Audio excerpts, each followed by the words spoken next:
All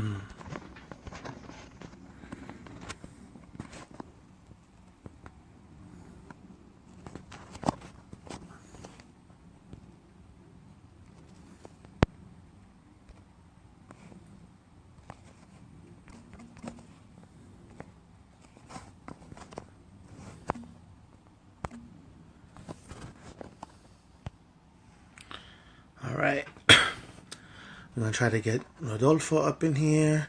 Hey, Tonya. Where are you?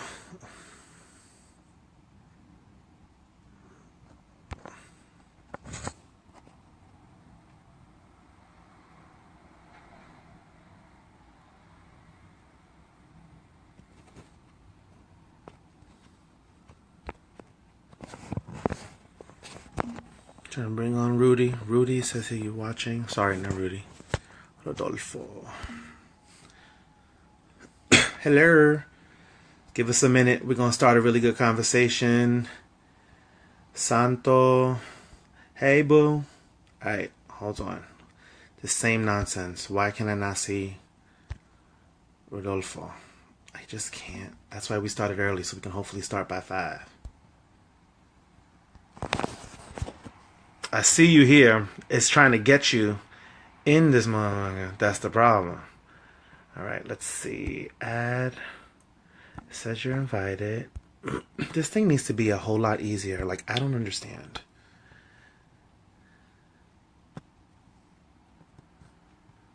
Rodolfo's invited. I'm wondering, Rodolfo, if you have to be on your on a portable device versus a laptop, to tell you the truth. I'm really, really trying to think. Because I can see a bunch of people here that I could add. I just can't add you. Same shit that happened last damn time. And I don't know how and why. Sorry, y'all. We're going to start at 5, though. That's the goal. It's for 4:58. We got 2 more goddamn minutes. And Rodolfo's already added. Why can I not add you? Alright. Hello, everybody. In the meantime, I'm going to sing a song for you. I'm just playing. I ain't singing shit. Yes, Katia, you better be ready to aprender. Alright, hold on. What's up, Frank? Para what? Pararín. That's what. You on the phone now? Alright, let me see if I can do this. Alright, I see a little green thing next to you, so that might be it. Let's see what we do here. Rodolfo, add. Yes, that's what it is. Stay your ass up on a portable device. Yes, fireflies and globes. Boom. That's How's what I'm that? talking about. Yeah, it's gotta be. That's good. I guess it's gotta be a mobile device. It's gotta be a mobile device, I think so. I think we finally solved the mystery of go lives that I have a problem with all the time. So what's up, brother man? How are you? I'm doing well, man. How are you? Other than, I'm trying to evade the flu germs, bro. My house is infested with people with the flu, but Yo, what are you gonna my do? bro. That's real. But all right, guys. So it's damn near 5 o'clock. So we're gonna start. For those of you that don't know, I am David Sosa. I am crowned Oshun in the Lucumi tradition, and I'm having a very hopefully good in-depth conversation today with Mr. Rodolfo Ortiz. Do you have a preference of how you want to be called? Rudy's fine. Everybody calls me Rudy. Rudy's My fine. mother Okay, I calls me wasn't Rudy. sure. Everybody calls you Rudy. Yeah, All right, so we're gonna call you Rudy yeah, then. That's how we're gonna do this. You want to introduce yeah. yourself, sir? Your credentials and all that good stuff. Credentials. I don't know too much about those. Yeah. Obviously, Rudy Ortiz. Rudy's the name I go by. I am initiated into the cult of Oshun 19 years this year. I'm also a Palero. I've been a Palero. I was an Engayo for about 2 years before I became a Tata Nkisi. I've been a Tata Nkisi now roughly 23, 24 years, give or take. I practice both heavily, religiously, pun intended. Um, I'm definitely not an espiritista. I like to make that clear to people. from the get, because a lot of people like to think that, one goes hand in hand with the other, and it does not. I am not an espiritista. That doesn't mean that I don't talk to espiritus. Obviously, I do, but I don't do the Allan Kardec thing. Is the point I'm trying to make. Um, and that's it. I'm a retired soldier, and now I'm dedicating my life to Oshun because she allowed me to dedicate it to other things for a long time. That's beautiful. I like that. So I know one of the topics we definitely it'll shift around, I'm sure, as we just let it flow. But one of the topics that constantly comes up as a complaint is a lack of teaching, a lack of Mm. education in our traditions, which kind of trickles down, right, and tailspins into several other things. And a lot of it becomes the complaints you hear nowadays. I can't even say nowadays because every generation has said, oh, these youngins come in and do this and they change this and whatever. And such is the way of life, correct? But I hear a lot of complaints about how a religion or tradition is dying and how we don't have this continuity of protocol and or just the basic root of know-how of what to do in ceremonial procedure and ritual. And I'm hearing it a lot lately. I'm hearing it by various age groups within Ocha as well as in life. And I'm trying to figure out what positive, proactive, solution-oriented ways can we suggest or discuss the topic of education as it's needed in our traditions. Sure. So look, let me start by saying this. I promised myself that before I did this, I was going to put out a disclaimer at the beginning of this. And here's the disclaimer: is that a couple weeks ago, one of our peers, Henry, has a gumedi. He works as an oriate as well. Made a comment on a group that I'm a part of, where he asked about, how some of us felt about people constantly being on these live videos and what they're doing and so on and so forth. Okay. And he did, yeah. Well, not you specifically, just in No, I general. know. And so my response to him was that 99% of the time, when you take an aggregate, the whole, 99% of the time, people are not doing this. And the words I use, I think, were por amor al arte, which is a Spanish saying. They're not doing it for the love of doing it. As you've discussed and mentioned in various other lives and chat room discussions, a lot of people do this to draw people in, to draw clients in. So I want to be clear. I know that your folks know that's not what you're doing. I want my folks to know that's not at all what this is. That's not what we're doing. I think it's an interesting topic, right? Training. Um, every generation, in my opinion, every generation, regardless of religion or whatever, I think this is just human nature. Every generation feels that the ones coming behind them have somehow lost, have somehow discarded, have somehow watered down. They're not either as tough or as caring or blah blah blah blah blah. I think that's just human nature, man. I think that's the law of life. Um, I will admit, I will admit this.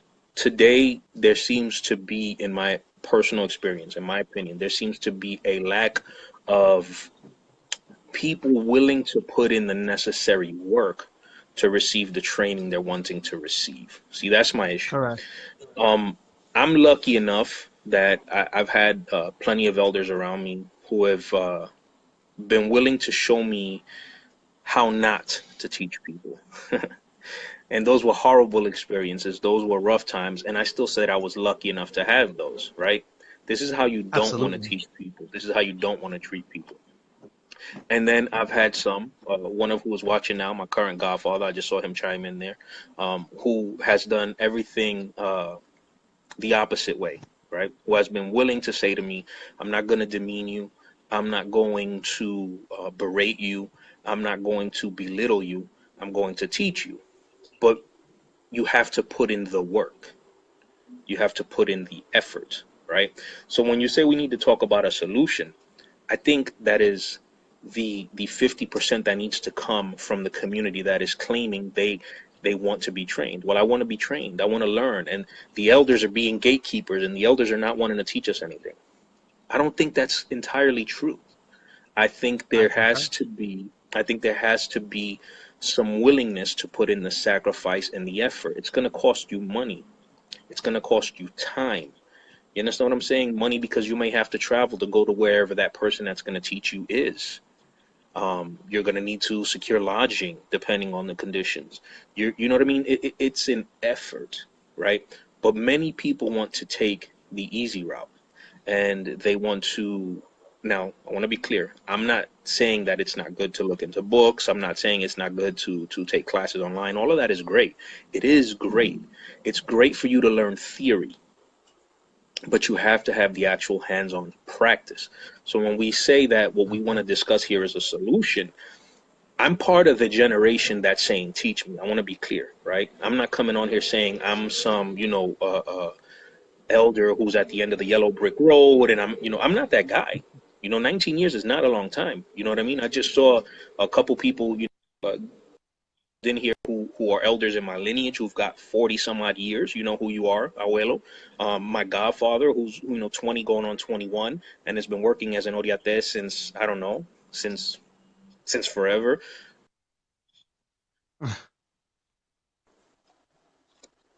Hey, did you lose me? I lost you there. Just briefly, you just froze a little bit, and then that's it. You're Hey, back on. did you lose me? No, I'm still here. That's weird. I lost y'all for a minute. Anyway, so I'm a Okay. baby in this. So I consider myself, even though, yes, I do work and people will call me to do things and I will officiate ceremonies and I do have the license and the ability and the know-how, but I still consider myself a baby in this. You understand? And so I feel like I'm one of the ones that's saying, train me, teach me. But what I'm noticing is that I am doing things that some of my peers are not willing to do. You understand what I'm saying? Mm. So how can you complain that you're not being taught when you're not making the effort to be taught, right? Okay, so I've made that point. Now, hold on. I've made that point. Now, from Mm. the other aspect, those elders have to who have the ability to teach have to understand something. You cannot expect that you're going to be able to teach the generation behind you the way you were taught.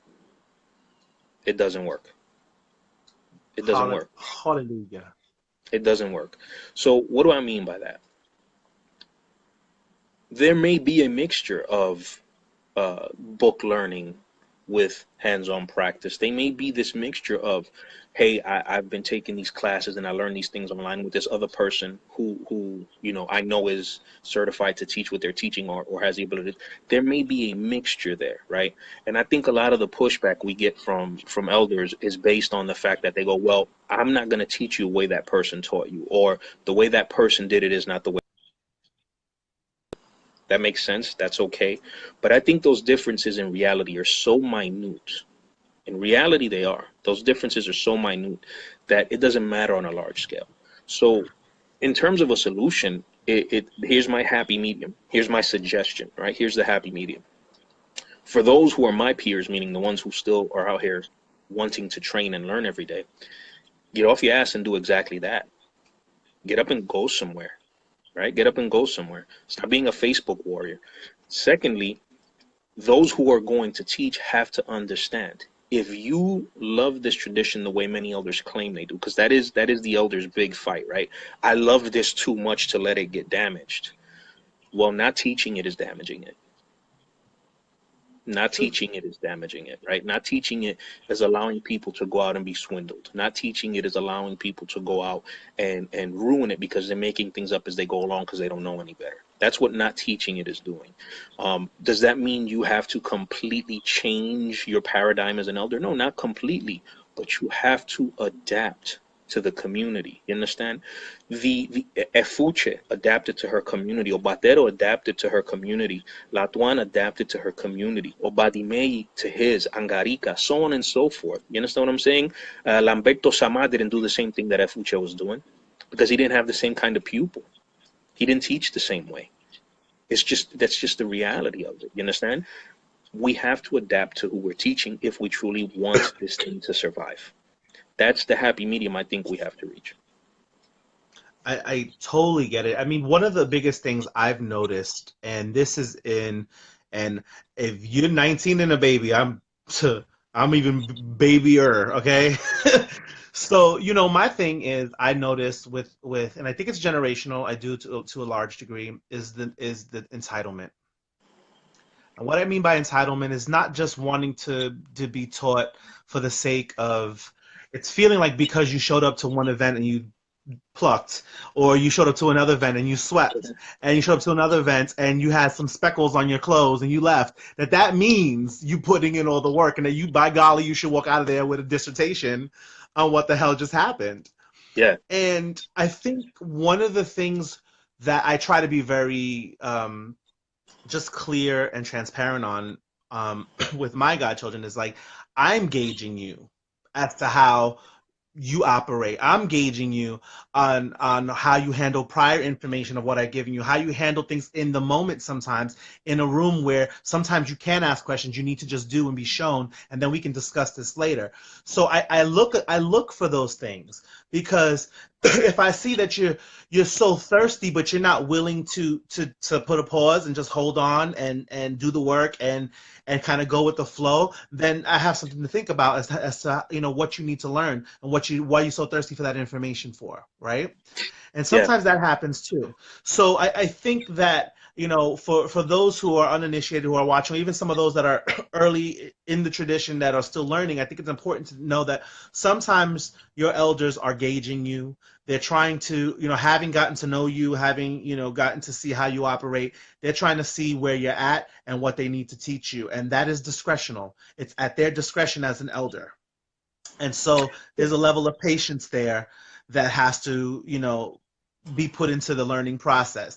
Now, that's not to say after several years of whatever that you're working, you're showing up, and you feel like you're still not learning something, then you have to have an open conversation with these people that you chose to guide you. You should be able to communicate and say, "Hey, I feel like I've been doing this. Like, am I getting this? Am I not getting this? Can I do more?" And I've those are been things. down I that road mean, too. right? So there's that.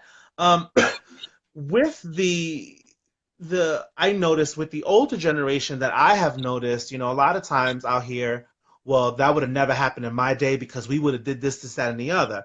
And some of the this, that, and the other that would occur wouldn't happen today because we're going to have a physical altercation. And so, that whole idea of you cannot teach how you've been taught, that carries even course to trauma. Sometimes you can't bring forth the way somebody slapped you upside your head and the way people talk down to you in front of a whole room of people. That's, although it may have worked for you to learn because you were so embarrassed, was that really the best way? And is that really what you want to pass on as a way of teaching and empowering a community? I agree with you. I mean, So I agree with you, bro. That was one of my major obstacles. When I first started to say to myself, I'm really going to dedicate myself to really learn the intricacies of ceremony and the intricacies of Odu and so on and so forth. That's one of the things I ran into. Now, granted, I have to admit, I was an asshole. I was a huge asshole. You know what I mean? I was coming from a military background. I was used to being in charge because I was in charge of troops and taking them to war and bringing them home. So, to those who may be watching who were part of that initial, I guess, burst of me coming on the scene when I started my training, yes, I was an asshole and I apologize. I'm sorry. But that said, um, we still have to find ways to adapt to the community we're teaching. We still have to do that.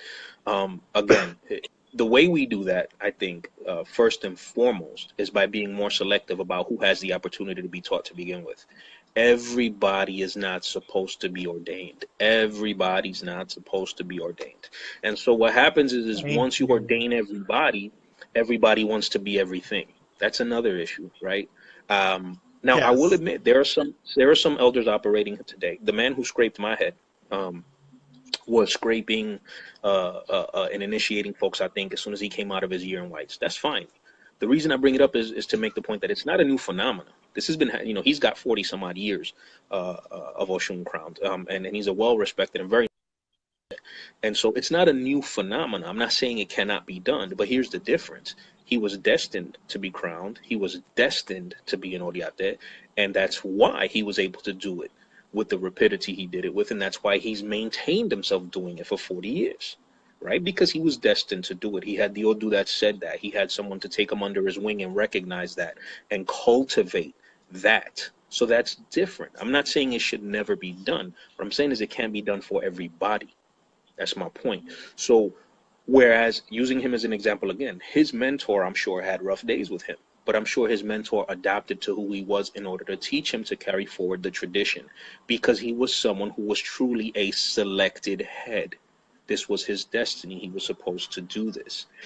But That's we are initiating any and everybody today.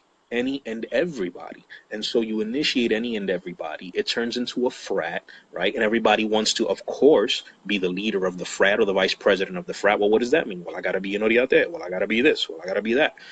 It's ridiculous.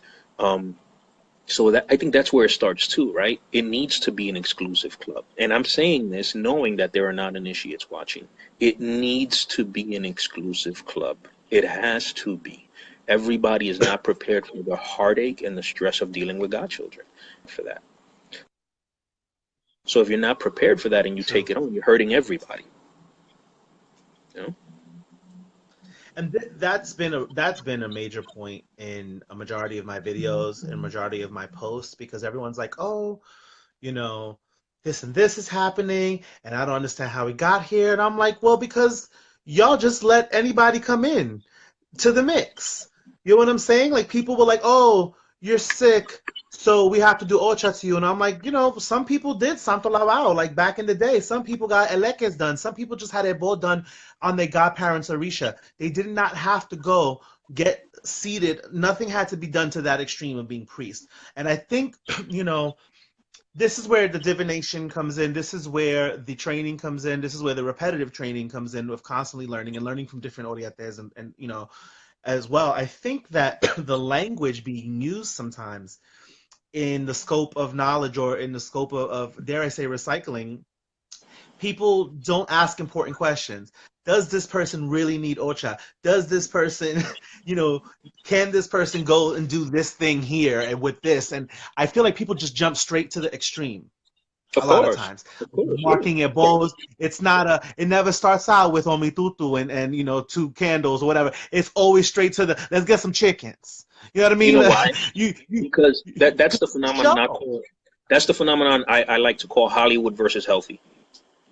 That's not healthy, that's Hollywood. You know what I'm Get your saying? 21 candles and go to the forest for like what? Yeah. It's not healthy, it's Hollywood. And that brings me to another point I wanted to discuss is the the big problem I have, and it makes me even stutter because it's a huge problem for me personally, um, is people tend to get caught up in the name or the notoriety of an individual. And what happens is a lot of times not acquiring the healthy type of training that they need. There are many, many, many people running around in our community who have a name for themselves, meaning that you say their name and people automatically know who they are. But I've had the opportunity to be in the rooms with some of these people, and I've seen that uh, all they are is a name. That's really all they are, is a name. There's little love behind what they're doing. There is little attention to detail behind what they're doing. But what they do have is they have this charisma, which draws people to them. And that's great initially. But once you get past that facade, you have people yearning for something that's truly going to fulfill them. And this is religion at the end of the day, folks. If it ain't fulfilling you, something's wrong somewhere. You understand what I'm saying? This is what fulfills me. This is what makes me happy. I don't do it because I need to do it. I do it because I love to do it. There's a huge difference there. So Huge. people are getting caught up in that. And then you have to tackle also the issue of what truly is community acceptance versus what is cliquishness. There's a difference. Ha. There's a difference. For example, uh, I've had people tell me, "Can you do this thing?" And I've said, "Yes, I can do that thing." Okay, why have I never heard of you in this circle? And my response has always been, I don't know. Maybe that circle's only that big, whereas I'm used to operating in one this big. You understand what I'm saying? Mm-hmm. Community acceptance should never be confused with cliquishness. If your clique never operates outside of that little clique, then that is suspect to me. I have to ask myself, why is it that you're so afraid of the rest of the community at large? Why aren't you opening that door to work with any and everyone? You understand what I'm saying? That's an issue for me. I look into that and I say to myself, what I have happened to found here, this is not a community. This is a clique. There's a huge difference between the two. I live it in my part of the world. There's a difference. A community is all inclusive. A community is everybody working together. A community is a place that says, I'll open my door and whoever wants to work can come work. That doesn't mean everybody's always going to stay there, because I might open my door to you. You might come in and I might see some foolishness that leads me to never invite you back. But that doesn't mean that I'm closed off. It means I didn't like the way you operated. That's very different. Right. But far too many of these cliques are closed off. They're self-contained. And the more I look at that, the more I realize that's North Korea, that's Cuba, that's China, that's someone trying to maintain control of a group of people. That's a problem. Why? How does that tie into training? Because eventually when those people realize the dangerous situations they're in, guess who they start looking for to clean the mess up? People like you, people like me, people like my godfather. You understand what I'm saying? And so it creates a problem. It's a huge issue. This is why I think our elders need to be much more flexible with regard to teaching. They need to be they need to be willing to say, listen, yes, maybe I do have to do a Skype session once a week with 5 or 6 of my godchildren because one lives in Amsterdam and the other one lives in China and the other. You can't deny them that. You have to teach them. But they also have to make the effort to get where you are. That's just what I mean. It's a balance. It's a 50-50 kind of thing. It's recent, and as of recent, because I don't know what Oshun's doing, but people are coming through, and I'm like, I know what she's doing. She pause, gave everybody put in your the house plate the in your flu. She coconut. tested me. So, one of the things I did with my god kids, I have one god kid who lives in Texas, one who lives in Jersey. I got another 2 that live in the Bronx, and it's just we're all over, and I'm in Queens, so it's just like all over the place, right? And so I opened up a very private group for just us. One for Epiritimo stuff, of which I teach and of which I practice, and one for Ocha stuff. So if you have Ocha questions here, you Googled something or you came across something, you want to discuss it, we can discuss it here. You want something to do with your Bovedat? Let's talk here. And created 2 groups so that, it was convenient for me to not have to constantly be on the phone or private messaging and texting and all that stuff. If I could just bang it out, and sometimes I do go lives there for them so that I can show them certain things, in setup or whatever. And so, it adapts. I mean, yes, I'm of this modern age of technology, right? And so I find that maybe a bit easier than some of maybe the elders might who aren't as savvy, with computers and things of that nature. But again, it just talks about just having that flexibility and desire to be flexible, however it can be, to Yeah. teach and to see who's there, who's showing up, as you stated, to learn and to work. And I think that's so important. One of the things, there was actually a whole thread that actually broke my heart yesterday and today, like literally broke my heart, on Facebook, and it was from an Akbang who was speaking about her coming to New York and seeing such craziness, like people on drugs pretending to be mounted, and people not singing anymore when they get there, people just talking in the corners, and other Akbans and drummers joined in, and my biggest thing was like, well, nobody's stopping this. Like, I don't know, I've yet to be in a place where I haven't seen elders stand up and say, what's going on here? This is not happening. Or the Akwan stops singing and tells people, listen, if you're not here to sing and praise, go upstairs and talk. But don't be down here congregating. And people, my young ass is sitting there like, right on. Like, get us together. Like, get this room together so we can be where we need to be. And I think that's something I'm finding odd, that a lot of people are complaining about and seeing and talking about a lack of protocol, a lack of training, and I'm just wondering what is shifting. You know, are elders really getting that tired that they just don't feel like it anymore? They're like, whatever. Or are the Yes, youth just yes, really, are some yes, of the youth just taking over too? yes to that Just too. trying to figure Yes to this all of out. that. Um, no, I yes to all of that. I think there are many elders who are getting fed up. I've discussed with my godfather on certain occasions, like, listen, I tell him in Spanish all the time, "Tú no puedes dejar que esto muera."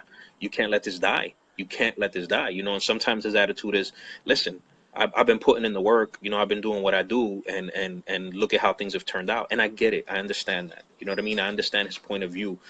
However, there has to be, again, and I bring this back to, and this is the same thing I've said to him, and I'll say it to anyone else.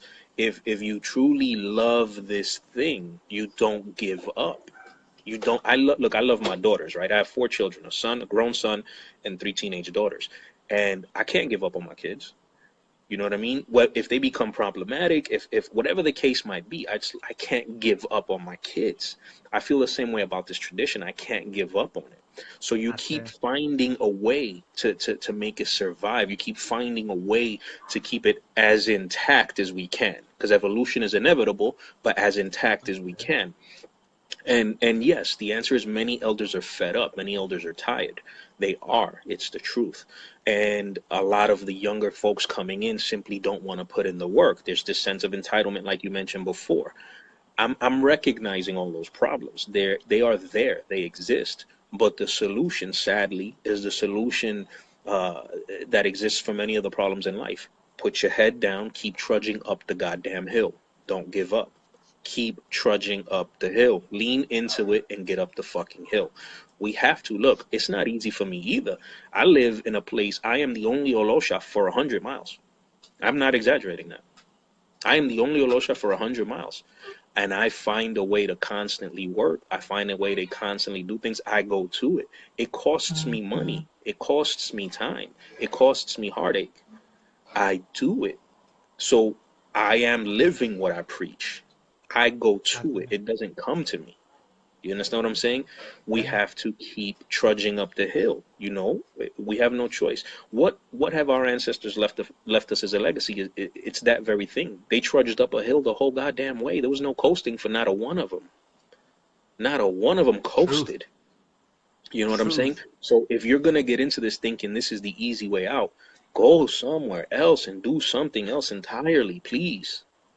Go somewhere else. I got 19 years initiated in this tradition, and there are times where I have to put my head down and be like, I'm sorry I didn't know that. Please teach me. But if I'm too proud to say those things, that piece of knowledge is going to die with the person who I refuse to ask for it. And that's it. That's the constant, you know, there's a thing that bothers me, and I'm gonna offer the solution as well because I think it's important. And I'm getting bug-eyed because I'm getting all excited. But one of the things I notice, and this is a person thing, this is a people thing, this is what we tend to do as people. You know, the Orisha will come down, they will give a consejo about respect, a consejo about us needing to come together as a community, right? And everybody's like, Ache, Ache, you get the Ache chorus. The Yeah. Ache chorus. And everybody's Ache might as well be, yeah, but not me. What you exactly what you're saying, but I don't fall into that category because I'm doing everything right. And that's everybody's Ache. Like you can feel it in the room. And part of that, you know, is to me, is what I base what I call the Ocha magic bean syndrome. Because people really do believe that once you do Ocha, this whole change comes over you and your life turns, and in a lot of ways it does, but there's a level of self-development, self-awareness, character development that has to occur. You are a priest. Did you not want this thing? Did you not put money in a basket, in a sopera, or do what you needed to do to get to where you're at? And now that you have the title, so to speak, you don't want to do nothing with it. You're still trying to be the same person you were a few years ago, just as ratchet as ever, just as problematic as ever. And then it's the community, it's everybody else. It's not me. The Well, Ache chorus. And that's I'm the initial problem with initiating just anybody. You just initiate anybody. that Um, that There you go.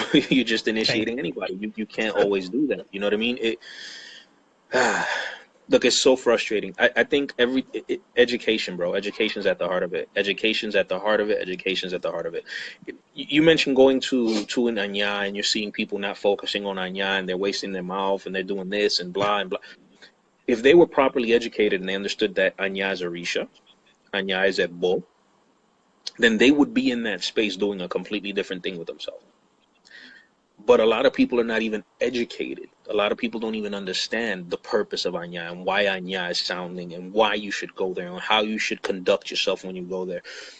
It goes right back to education. It goes right back to education. Um, I try to impress, well, for example, I personally, so long as I'm alive, and unless Oshun herself comes and tells me different, I will never, ever, ever pay someone to come and dance for Oshun. It'll never happen. I'm glad you say it because It'll never happen. I always say And I'm it gonna tell you, amongst my little folks. I'm no, like, I say I don't give. Look, this is one of the biggest issues I have is I don't give a fuck. I say what I'm gonna say when I'm gonna say it. This is why I have so many friends. But anyway, um, I will never do it, and here's why. mhm. It's been far too long, right? 19 years initiated, roughly 25, 26 in the tradition walking around. It's been far too long since I've seen someone who has made me feel like I should do that and pay them to come dance before us. I'll never do it. I won't do it. Mm. I won't do it. Here's another reason. I think people need to get away from that, right? This is going to sound horrible, but I think people need to get away from that, and here's why. It has become You pageantry. got me on something. It has become who's cooking and who's dancing as opposed to, listen, what can I do? Do you need me to bring something? Is there enough food? Is there enough this? Is there enough that? Is your space big enough? What happened to that? What happened to the stories I've heard? Because I can't say that I was a part of it because I'd be lying. I'm not that old. But what happened to the stories I heard from my elders that said, no, porque we had to play to this person and that person needed to make it boy. And listen, the community came together and we saved that person's life. It's not like that anymore today. It's, oh, who's playing? Oh, I don't know. Who's cooking? I don't eat that stuff. Who's dancing? I don't like the way he gets mounted. What? So Right. it's No, you're education though, hitting it David. all on the It's head. but that's education. We need to educate people. That's not what this is about. Anya is a Risha, Anya is a bo. When we do that, we are it's a bo. You're making a bo. Come, praise, dance, do all these things so that you, Anya, can clean you of all this. You understand what I'm saying? Dude, like I get tongue tied because I get so frustrated about all of this. You know what I mean? I can't stand it. You'll hear me say time and again, I hate tambores. I won't go to tambores for that very reason. I won't go. I won't go unless I'm forced to go. Meaning, if my Right. godfather's playing to Yamaya, I'm obligated to be there. If one of my godchildren are playing, I'm obligated to be there. Other than that, I won't go because I'm over it already. But it comes back to training. If we are educating and training the people who participate in these ceremonies, and by the way, Anya is ceremony, for those of you watching, it is a ceremony. If we are training and educating the people who participate in these ceremonies properly, we can start little by little, to weed out the bullshit. But we're not doing that. We are not doing that.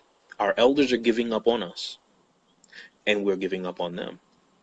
That's really what's happening. Now, do I believe that 50, 60 years from now this will be gone? No, I don't believe it'll be gone. I don't think it'll ever be gone. But I do think that the pockets of those who truly do it as a religion will be smaller and smaller. I really believe that. I will tell you this, David. I seriously doubt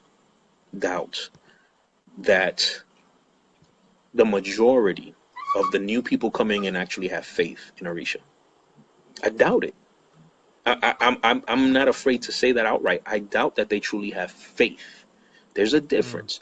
I think that they're coming in just looking to be a part of something. Now, I agree with that. for some that eventually will evolve into faith. It will, for some. For some, it won't, because what they came looking for wasn't this. Mm. Is that I really believe that. And that's one of the things I say to my god kids now that they're like, I'm like, are you prepared to not be initiated? Are you prepared for this not to be your calling? See, I was very clear when I when I found Orisha, I would have been denying Orisha the whole time. I was like, I'm not doing all this. This right here, no. It just, I felt a calling to it. I felt the love for it. I felt a thing, but I knew it was a commitment. And coming from a Christian background, I never wanted to. I didn't even commit there. I was like, I never want to commit to something that I feel like I'm not supposed to be there with. You know what I mean? And so when the first time, I think not the first time, I don't remember what reading it was, but I went to Elegua, and that little time that you speak, hold the caraco in your hands, and I pretty much mentally just tell like I said like, well, if I'm not meant to be a priest, I'm okay with that. That this is how I came in. I'm like, if I'm just in a piritita who believes in Orisha, I'm cool with that. Yeah. Like, I'm okay.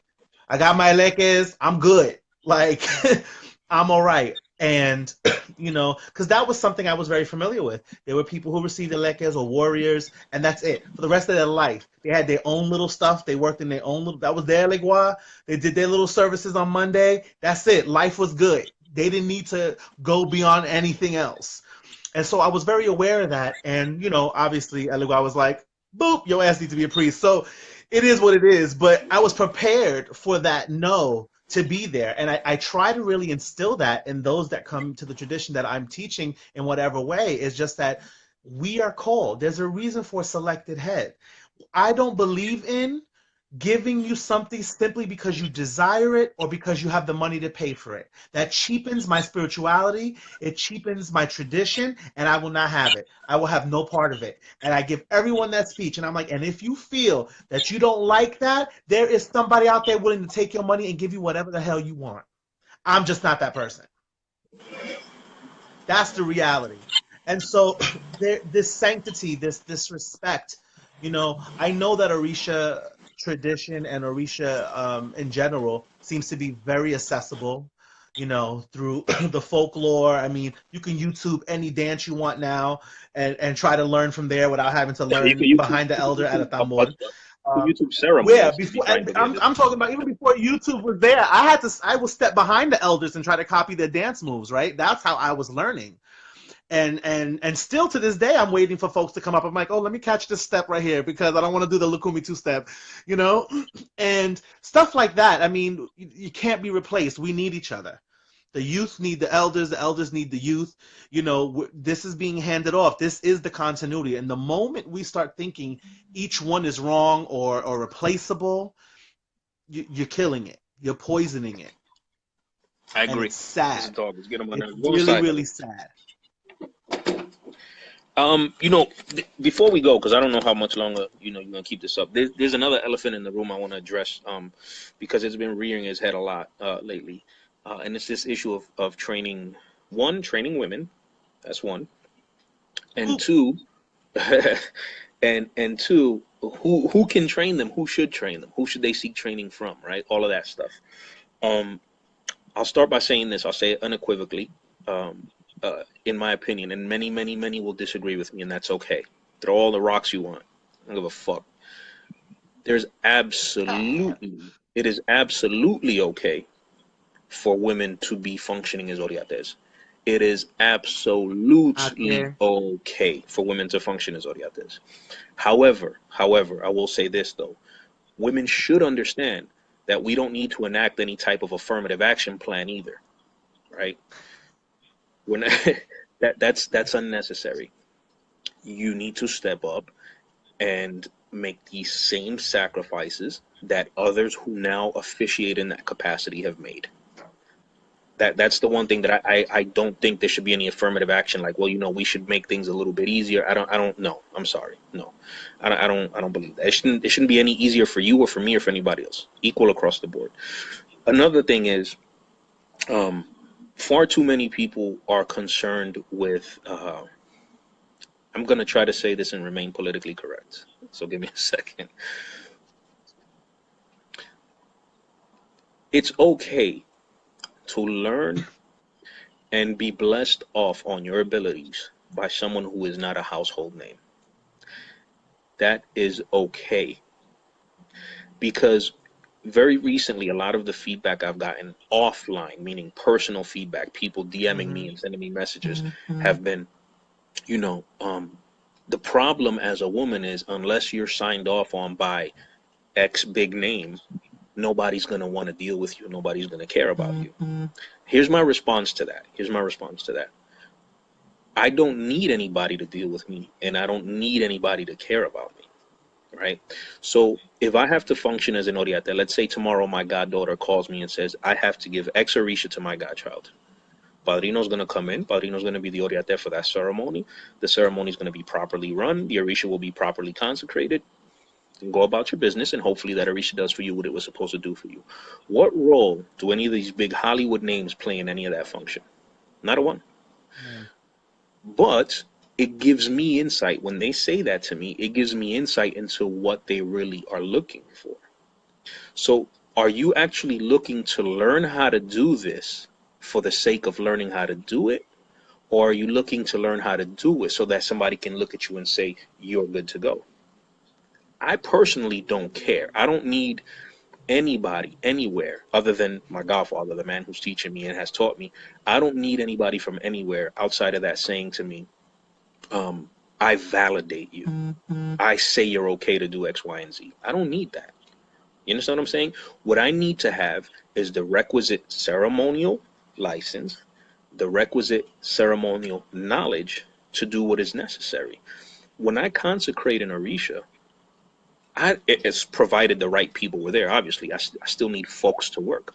But I don't need for somebody 150 miles away to say that I was okay to do that if I have the requisite ceremonial license and the requisite ceremonial knowledge.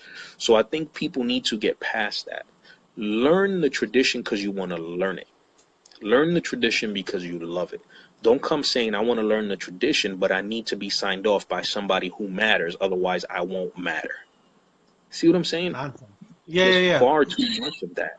I don't, you know, and I'm hearing a lot of that, and it's ridiculous, and I don't get it. I think. Well, let me piggyback and go back just a bit. In regards to people's take on making it easier, okay?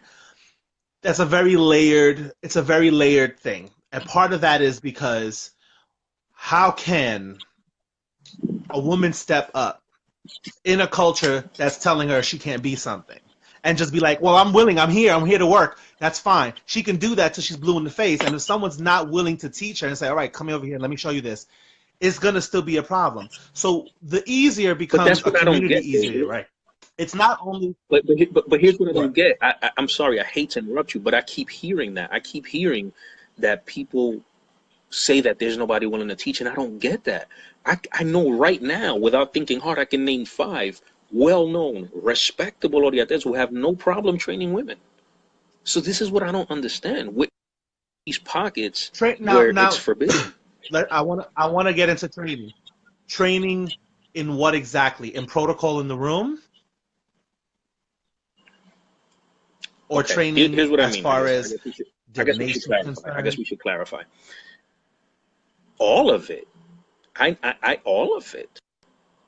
There are plenty of oriates who have no problem with saying to a woman, okay, you want to learn how to do this? You want to learn how to officiate a cariosha? Okay, come, put in the work, put in the time. And you will continue to apprentice under me until I feel that you have a good enough handle on it. You understand what I'm saying? That you can do it on your own. I know oriates who are willing to do that. I know oriates who are frustrated because they have goddaughters. I know oriates who have goddaughters who they try to push to do it, but their goddaughters don't want to do it.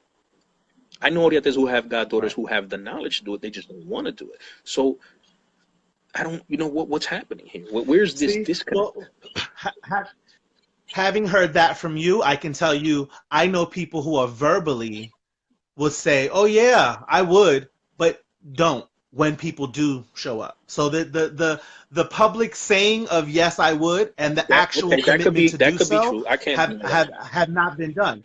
And a large part of that is because within our community, again, we care a lot. about what everybody else is going to say. We don't want to be that person that everybody, and I say that I say that in the general mindset of people. They're afraid to step out of boxes. They're afraid to do anything different than how maybe they have seen. And so they perpetuate this Sure. particular culture, which doesn't allow. So when I say make it easier, I use my voice to make sure that everybody knows this is the conversation you're not going to have, that women are going to just be mopping floors, or that they're going to be in the kitchen, or they're going to be, just for lavatorio, because their scope of expertise can definitely go beyond that. And if you're not willing to teach, then like, what's the problem? Be about your word. Don't Look, say things to be politically correct and cute in front of everybody else. yeah. Actually do well, what you're saying. I haven't seen nobody say, "Oh, you done? Come take this time. You're gonna have to apprentice with me like everybody else does, Sure. and grab this and be." Sure. I don't hear it. Wow. Well, look, I have heard it. Now, I will grant you that maybe it's one thing for them to say it in public circles because it looks good, and it's a whole other thing to do it in practice. I will grant you that. This is very true. I will grant you that. Um, I'll tell you now, publicly, I have no issue if one day a female Olosha who had the requisite knowledge and license to come to my house and scrape the head of one of my godchildren. I have absolutely zero problem with that. Zero problem with that. You understand? And I'm saying something in a form where I can't take it back. I have zero issue with that. But the key there is requisite ceremonial license and requisite ceremonial Absolutely, knowledge. That's the key. I have zero issue with that. absolutely. Um, I want to clarify something. There's been a couple comments here on what I said about affirmative action. And yes, I will apologize. I think I may have in my excitement, used a poor analogy. Yes, affirmative action was never about making things easy for anyone. It was about trying to balance some unfairness. It was a poor analogy. I apologize for that. It really isn't the same thing. Um, but yeah, look, again, uh, training, training. People have to step up. People have to be willing to learn. People will have to, and another thing though too, David, real quickly is there has to be some self-starters out here. People have to be willing to go out and do a little bit of research on their own. Especially Yep. today, the history of Lucumi tradition, especially today, the history of Lucumi tradition is readily available at your fingertips. Now, any Olosha, any Aleyo for that matter, who cares enough about what they've involved themselves in to take 10 minutes to research Lukumi history will immediately see that the pioneers of this tradition were female. That is Ache. inevitable. It is inevitable to do a cursory check into this and not see that the pioneers were female. So here's the thing. Once you've seen that, right, there is nobody that can stand in your face and tell you that you can't do something. It's impossible. But they have to be willing to do that. Why am I Exactly. willing to say today? Why am I willing to say today against many of them in my own lineage, many of them in my own house. But I am willing to stand today and look at them in their face and say, you are wrong. We cannot deny history. Women started this. We cannot. And If that is what I Obadimeyi is mean. the father of if Obadimeyi is the father of all Oriabes, right? Then Latuan is the mother of them. It's that Hey, simple. Somebody taught right. him, and it was a woman. You understand what I'm saying? So, um, I've said this before. I'll say it again. I am willing to deal with the backlash. I am willing to deal with the community telling me that I'm doing something wrong by sharing certain things with females. I'm willing to deal with the community ostracizing me. I don't care about any of that. And the reason I don't care about any of that is because, like I said a little while ago, I'm not doing this for somebody to say I'm okay. I'm doing this because I love doing it. And Right. if I'm gonna run into a female or a male or anyone for that matter who has just as much love for it and is willing to work with me and grow together as we continue learning these things. Why the hell would I deny that just to be part of a clique of popular people? It makes no sense. It makes no sense. I totally. And then, that's one of the things that I think is a very hard balance for practitioners to really find is the individuality within the community, within a communal setting. You know, there are things that we will have to do for ourselves, that we will have to take into account in how we practice certain, you know, and again, sometimes it's generational things, and I always bring it back to life. There's things my parents told me growing up that I don't believe, I don't agree with. So it helps me live my life differently. There's certain things that I understand that's your experience. That's where you came from. That's how you learned it. And it's not taken away from that, but I have my own experience and I have my own understanding, my own lens in which I look through it, which may not coincide with theirs. And I think that's very hard for certain people because the notion has been that the moment you think differently, falta de respeto, And we you're also have to address disrespectful. we also have to And address the financial aspect of it because we can't let that go without saying. correct. There are some, sadly, there are some who act as gatekeepers because they're protecting their pockets. There are some Right. who feel like if I teach you too much, you now become competition, right? In the sense that now you can do what I do, so I'm not going to get called as often, you know, because Horrible. maybe you have a better disposition than I do. So once you can do what I do, people will be more, amenable to you than they will be to me. So there is that. There are some people who are that way. Sadly, you know what I mean? There's nothing we can do about that. There isn't, but again, I'll bring it back to this every time. There has to be a happy medium. I for one am known for arguing with any and everyone. I'll argue with an elder. I'll argue with somebody who's 2 years old. I don't give a shit. I've looked at Oloshas in their face who have 40 years of Ocha, 30 years of Ocha, and told them, listen, what you're doing is dead wrong. I don't care. Oh, well, I've been doing it this way for 40 years. Good. Well, you still been doing it wrong for 40 years. I don't care. The same way I'll look at someone who's two and do the same thing. And I'll also take that. When I'm wrong, I'll take it. When you call me out, I'll take it and I'll be like, all right, I gotta move on. Um, but I will call out some of the elders, and what I will say is, y'all gotta stop saying, y'all being elders, people who are older than me, y'all have to stop saying there's nobody worth teaching anymore. Y'all got to stop saying that shit because it's what they say. Y'all got to stop saying that. Or if you're gonna say it, don't follow it up with how much you love the tradition. Because if you love the tradition, you will always find somebody worth teaching because otherwise it dies. So they have to be willing to step outside of their comfort zones and understanding you cannot teach others the way you were taught. It doesn't work that way. They can't confuse preserving tradition with being tyrannical and vengeful. There's a difference. You can preserve tradition Thank without being you. tyrannical and vengeful. No, because this is the way they did it to me. Okay, but you ain't gonna you're not doing that to me, bro. That's not gonna happen. Right. You know what I'm saying? I'm Right. sorry. It's just not the way that's gonna work. It just ain't. So, oh well, I'd rather let this die with me. Then carry your ass off into a corner and mummy the fuck out over there and die. Because I'm not gonna deal with that shit. Because here's the beauty of this. You are not the only repository of that knowledge. So eventually what you're gonna do is you're gonna turn into an old curmudgeon sitting somewhere, reliving the glory days that you're no longer a part of because you chose to go the way of the dinosaur.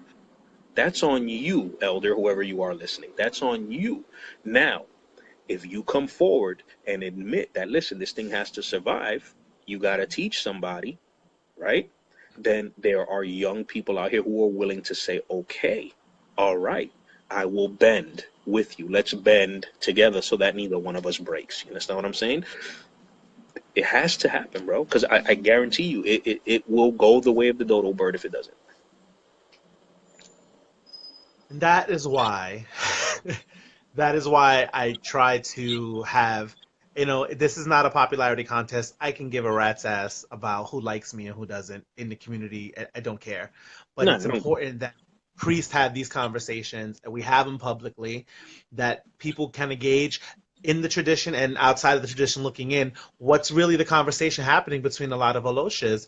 And that's why I like to take this opportunity to pick people's brain and to have this correspondence because there is so many there's so much emotionally. It breaks my heart. It really does. Like when I tell you that I can't imagine what my life would be without Ocha and the lessons I've learned about myself and what I've been able to just not so much accomplish in a physical way, but just spiritually. Like I have a peace that I could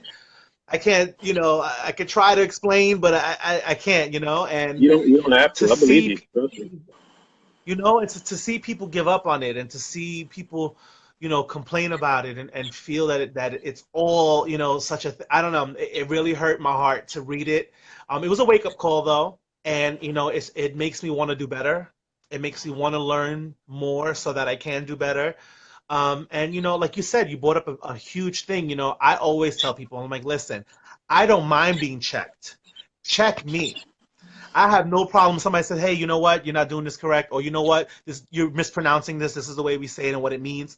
Please do that. Like I love it. I love when an act one stops and mouths the words so that everybody can sing. Yes, let me learn this because I don't know when the next time I might even hear this. It's a song obviously I'm not familiar with. So Exactly. I can't learn from CDs all the time. I can't listen to Abilona every day and everything that was ever done by Celia Cruz back in the basement. Like I need to learn in person with people. I value that. I value elders, and I value people who aren't even initiated or who are just newly coming into things who taught me things Yeah. about their experience, their faith. And it's all that. We have to understand that, even as priests, we're not the end all be all, right? We're constantly learning from each other. We're learning from the youth. We're learning from the uninitiated. They're learning from us, and it's an exchange. Right. That's what community is about, is an exchange. Everybody brings a little bit of something to help it function. There So should then, not be the cliques. There should not. here's what I put out to the community, and mainly your community, because I don't have a huge Facebook following. So here's what I put out to the community, and it's a challenge of sorts, right? Having heard this conversation, right? What exactly do you all need to see, and what are you all willing to do to help bridge this gap between the younger generation and the elder generation? I'm somewhere in the middle. I don't consider myself an elder at 19. I really don't. I like to say I'm right in the middle. Um, and so I'm seeing it from kind of both aspects because I look to my elders because I don't consider myself one. So I look to my elders and I hear them talking about the younger generation. And then I look at the young generation and I'm like, but damn, I ain't five either. I got damn near 2 decades in. So I'm kind of in the middle. Um, and I'm seeing the gap widening, right? So what is your community, the people watching you now, willing to do to bridge that gap? Because there are elders watching here, just like there are younger people watching here. What are you willing to do to bridge that gap? How long is it going to take for you all to step outside of your comfort zones and admit, listen, I need to do this for this to survive? That's a challenge that I issue to the community. There's a lot of cool comments and a lot of little hearts fluttering across the screen, and everybody's like, preach and talk. And what are we doing? What are we doing? We need to step outside this virtual world, and people need to physically come together, right? And be in the same places at the same time and do these things, as opposed to saying shit like, no, that was all well and good, but we don't work with them. No, that was all well and good, but I don't really deal with them. You know what I mean? Those are the prejudices we need to get beyond, because there could be something really awesome happening in that circle you refuse to walk into. It's funny because I in a lot of ways I see it through other people's experiences. I can honestly say for me, I have been extremely lucky. Just in the last 2, 3 years, I've met some amazing elders that have shown me, various levels of just approachability and wanting to educate and coming together. A few of the OU, get-togethers and stuff, and I'm grateful beyond words all the time. I always try to tell them in person how like appreciative I am, because I notice that the more we get together, every single time, it's a good thing. Nobody leaves that event or whatever feeling a certain kind of way usually. I always get such positive responses from people, and I know I feel great when I leave. And so like you said, it is really about us coming together. A lot of the elders, I'm talking about 40 plus years, I've just been really, like I said, accessible and always willing to just share information. But I've seen it with other people. I've seen the withdrawing. I've seen the talking in the corner, and the pushing away. So I'm hoping that people who are watching this are willing to ask in their own lives, in their own Ile, what are they willing to do? because it sticking to each other in a clique is very, it's just limits what it needs to be, and I totally get that. And I understand also that many people have safeguarded what they feel their Ile brings, because they feel like, I don't want to deal with them. You're not going to deal with certain this nonsense outside of here. It's outside of here that you're going to deal with this craziness, but in these walls you won't. And I get it to a degree, but at the same time it does limit the notion of community, and it doesn't allow for people to learn and exchange from each other of, well, how do you guys do things, and why do you do that? We won't even have those questions. And then if they work in another ceremony and someone else is, they're going to be like, the hell is going on here? Yeah. There wasn't a broadening of exposure to different Igbo and to different, just Right. ways of doing things. So I think that's why these conversations are important, whether it's in a go live, whether it's typed out, and whether it's definitely in person. We need to keep having these conversations and showing that, yes, there are people out there willing to learn. There are people who do show up and who are humble and want to be checked and want to whatever. And at the same time, hopefully the elders can grow a little more patience with some of the youth who really want to learn, and test them out a little bit more, give them something to do, see how they're how they're handling information, and how they're executing what you're trying to teach them. Yeah. So It's a good point, man. I mean, again, as long as people start to realize that everybody has a place, your Odu will tell you what that place is and what that destiny for you is. Everybody doesn't have to be an Odiate. Everybody doesn't have to be, this grandmaster of ceremonies. Everybody doesn't have to be crowning, 101 Orishas. That doesn't mean you're not learning the tradition. That doesn't mean you're not functioning. That doesn't mean you're not practicing. If this is truly what you say you want to learn, then step up and learn. One of your followers here, whose name I can't decipher because it looks like hieroglyphs with slashes through it, has been saying things like adapt, know the generation, don't expect us to blindly follow. Yes, I get that, but to me that has a connotation of, tell me what I want to know when I want to know it, because I want to know it. What do you mean don't expect us to blindly follow? If I say to you, if you're an apprentice and I say to you, listen, we're going to go to this ceremony, I'm inviting you to this ceremony that I'm going to officiate so that you can look, listen, and learn. You're with me. You're not there to do anything else but assist me and look, listen, and learn. If you question that, right, I already have a problem with you. Now, post-ceremony, I expect you to say, hey, why did we do this like this? Why did we do that? I expect all of that post-ceremony. But if you're asking me prior to going in there exactly what we're doing it and how we're doing it, I already have a problem with you. So if to that follower, if that to you is blindly following, then I think you need to reevaluate what your definition of apprenticeship is. An apprenticeship in any trade, initially begins with shh, watch. And then once you've watched me do it, ask me what I did and why I did it that way. You know what I'm saying? Gotcha. So this is what I mean is where some of this gap exists between the two generations. The younger generation has to understand, I'm not asking you to blindly do anything. On the contrary, I'm asking you to absorb it all. But you can't absorb something if you run in your goddamn mouth. You can't. Right. Absorb it, internalize it, and then later, as you process it, you'll say to me, why did we do this? And I will gladly tell you why. Yeah, one of the things that the Omo Oshun did here in New York, and thank you, Iamani, for reminding.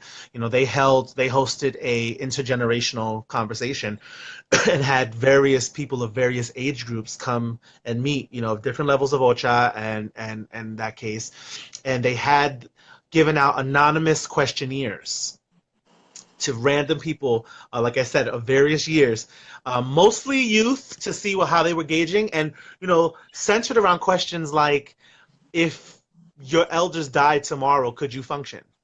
And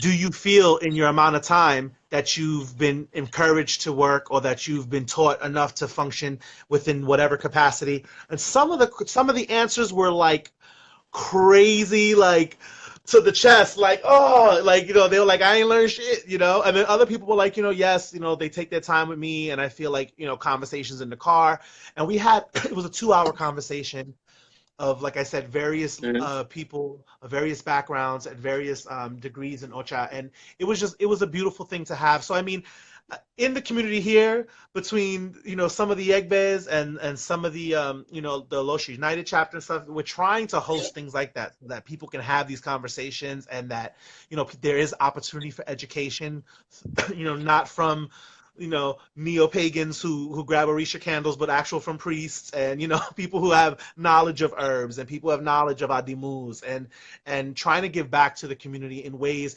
because of that accessibility, right? A lot of people don't live near anybody, and they can't get sometimes to somebody, so we try to make it accessible, right? So that maybe some people in the area can. And then we always preface everything, right? Go back to your elders, have a conversation with your elders. We were even careful about some of the information we give out, right? So that it's enough, but you ain't going crazy with it. You ain't trying to publish books about it later, because you feel like you're an Right. authority figure. So there's there's a lot of that I'm glad to see. I'm glad to be a part of. And I know it's happening in various places throughout the world in various ways. Um, but I think you hit a lot on the head in regards to that. The difference between generation, I can honestly say, a lot of people, some of the older generations, they didn't ask questions, or it was kind of like you just took your elders' word as gold, and that was it. And what that did was, unfortunately, for some people, is it limited their education, it limited their scope, and they didn't think to ask questions outside of that. And when later on came that conversations have been happening, with various people who've done the research and have learned different ways, it became a mind explosion. They're like, wait a minute, I've never heard that before. Like, and I've been doing this for however many years. And that's why, again, I'm anti-click. I'm anti non-education. Like, we need to teach, and we need to learn, and similar to what you were saying with with post ceremony, after we go to a tambor, the first thing I do is I round up the god kids, and I'm like, did you see anything you have questions about? Is there anything that you heard or whatever that you wanted to know about? And I try to offer a dialogue so that there is an opportunity then to discuss what they may have seen and learned. And sometimes it's just not in the moment. And that's what I always tell them. There's going to be times when I'm going to need you to just zip it and chill. Yeah, And then exactly. later we can address it. Exactly. If it really touched you and you really remember it, we can discuss it. And if you forgot it, wait till you see it again. Exactly. But it's that. It's that. And so I understand the following blindly, but I also understand needing to chill. And that's hard for a lot of people's ego, right? A lot of people come into this thing as adults versus children, and that hierarchy is very different for them. It's very hard, and it's something to know about hitting the floor, and saluting somebody. That's hard for some people because they feel like they're prostrating in front of another person. They're like, "Oof." Yeah. You know what I Yeah. mean? And it becomes this thing. So a large part of the education has to be about the culture of things, the why we do things. And I encourage anybody who accepts godchildren in their life, because as Tyve always said, just because you're crowned doesn't mean you're a teacher. Let's be I clear agree. about that. And you're right. You're right. You're right. Especially with ego. Look, I'm coming from a place where I have no problem sitting here saying publicly, my godfather puts me on the spot, and that was Mhm. part of it. That was part of training. I've been in a situation where he looks at me and says, "Guess what? Sit down. You're doing the ita." And initially I was like, "What the hell's going on here?" And sitting there, red faced and nervous and scared. And it's not that I didn't know what to do. It's not that I didn't understand the ceremony. It's not that I didn't know how to interpret or do. I was scared, and the defense Right. mechanism for someone like me automatically is to become confrontational. You know what I mean? But he adapted to that. He adapted to me, and he put me in a situation where he helped me gain that confidence that, no, you do know what the hell you're doing. Sit down and do it. And I had to swallow my pride, and I had to put my ego behind me and say, I'm going to do what this man is telling me to do. Because what a contradiction, right? For me to come to you and say to you, please teach me, but at the same time, I'm going to tell you how to teach me. I don't get that, Right. and a lot of people do that. So Well, I think we put a lot into about an hour and 12 minutes worth of time. yeah, I'm looking forward to more posts. I love the way you present yourself, and I know sometimes online it's very hard to gauge how somebody is interacting and language usage and lack of tone, but you're very yeah. straightforward and you're very respectful and loving of the tradition, and I personally love that I, about you. thank Like you, I thank said, you. schedules have messed up, so we haven't had a chance to have a drink and meet in person, but eventually. We'll figure it out. And just thank you. Thank you so much for the Thank you, man. exchange. And everybody, you got this here. Soak this in a little bit. If you didn't watch the beginning, we touched on a lot of stuff. So this may not be the last. I may invite this brother back out and do something else again. But for everybody who joined, thank you so much. And thank you so much again, Rudy, for everything. Anytime, man. Take care. All right, man. Have a good one. You too.